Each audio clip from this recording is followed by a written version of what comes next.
Victims and Villains, my name is Josh. Today we are getting froggy with the found footage film Frogman. So this movie tells the story of a young boy that catches a local legend on film. Footage goes viral, and now as an adult, he is trying to essentially prove the existence of this local legend in the age of the internet. This movie is okay. This movie kind of hits all of those normal beats that you'd expect from a found footage film, which is fine. It's entertaining, and it's a fun 80 minutes. The majority of this footage that you watch during the duration of these 80 minutes is a old school like Sony handheld video camera, which I thought was a really nice touch. It really set itself apart from other found footage films I've seen and really helps it stand out. I think the graininess really works for here, especially in the third act. But there are these moments in the movie that are just kind of sprinkled throughout where it breaks away from that and it goes to more modern day, whether that's webcam or somebody's phone or somebody else's phone that's recording somebody else having it. I don't know. And especially the ending of this film, for it being found footage, really took me out of it. Now, those moments are fleeting, but when they are present, they immediately pull the audience out from the film that they're watching. I don't know how other people feel about this element of found footage, but when I watch a found footage film, I want the acting to feel genuine, for it to kind of feel like it's not a Oscar-worthy performance. It's passable. It feels like two ordinary people having a conversation.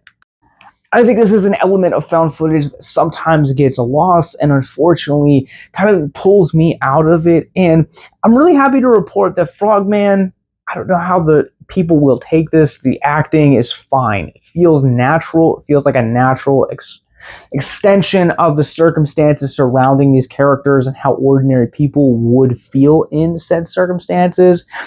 I really liked that touch. It made the found footage aspect feel more authentic. The thing that I really loved about this film is the practical effects. This is an absolute showcase at practical effects. The last 20 minutes of this movie get real weird, and I was here for it. I really enjoyed the way that this film builds up, and the climax had a really great payoff. Setups in found footage always make or break a found footage film, in my opinion, and the pacing of this movie sometimes feels like it takes a little bit too long to kind of get set up. There is kind of this unwanted history, and so the pacing, in my opinion, just kind of felt really off a little bit. Sometimes it worked, sometimes it didn't, but it never felt consistent. I also wish the mythology element of this movie would have been presented more in the first act than kind of shoving everything in the last act. Obviously, when you talk about found footage and you talk about a mythology or lore, it's always really easy to come back to the Blair Witch Project, which presented its lore and its mythology within the first 25 minutes. And I think this film really could have benefited from paying homage to the Blair Witch and really kind of presenting that or having that more pronounced than what it was, because it just kind of feels like it comes a little bit too late in the movie. Overall, I think this movie is a fun time. I think this film is going to satisfy those of us that are enthusiasts of the found footage genre. If you're just a casual horror fan, this may not be your cup of tea, but I'm ready to run this one through the Rorschach rating scale and share my final thoughts. I'm going to go ahead and give Frogman a 3 out of 5. I don't think this is necessarily a strong found footage, but it is an entertaining found footage nonetheless. It has great lore and great mythology behind it. And also at the same time, I loved the grainy nature of this film and the visual aesthetic it brought. It kind of made me feel more just nostalgic than I was anticipating, but also at the same time, I love the climax and the last act of this movie. I would argue that it's well worth all of the issues that the first two acts of the film do, because it gets real weird and it gets really good really fast. But you guys can catch it for yourselves when it comes to Screenbox this Friday, June 7th.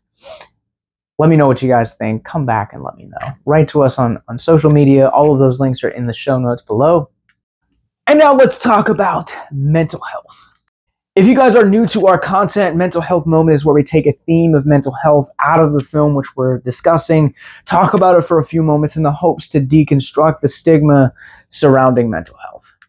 And I kind of want to really talk about the linchpin of this movie. So our main character essentially creates this entire found footage experience trying to debunk online bullies and online sleuths and really kind of prove people wrong. Ultimately, his worth and value as an individual feels like it gets caught up into what others think about him. And honestly, having been someone that spent time, money, tears, and anxiety worrying about what other people thought about me and trying to craft myself into their image of what they thought I should be, I can tell you that this film does a great job at really speaking to the mental health of what that journey looks like and how unhealthy it really is. Sometimes we think that we have to fit in to social media trends or societal norms, but is that really going to bring you happiness? Is that really going to bring you joy and validation to kind of be what other people say that you should be? This is just a reminder that the relationship between mental health and identity are crucial. If you don't know who you are and how does that affect your mental health, first off, and second off, maybe it's time to kind of step away and take a break from social media and the constant reminders of everything that you don't have or everything that you're chasing or these fruitful journeys that social media can take on us. Because sometimes it leads to dark paths that are really unhealthy for not only our mental health, but also could be potentially dangerous for those that are around us. I think Frogman's a cautionary tale of exactly that. So if you or someone you know is struggling with suicide, addiction, self-harm, or depression, click the links in the show notes below to check out our mental health resource library.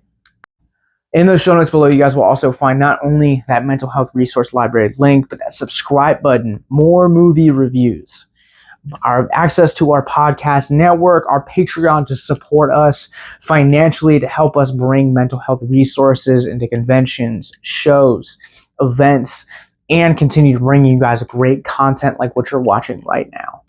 Frogman streams exclusively on Screenbox beginning this Friday, June 7th.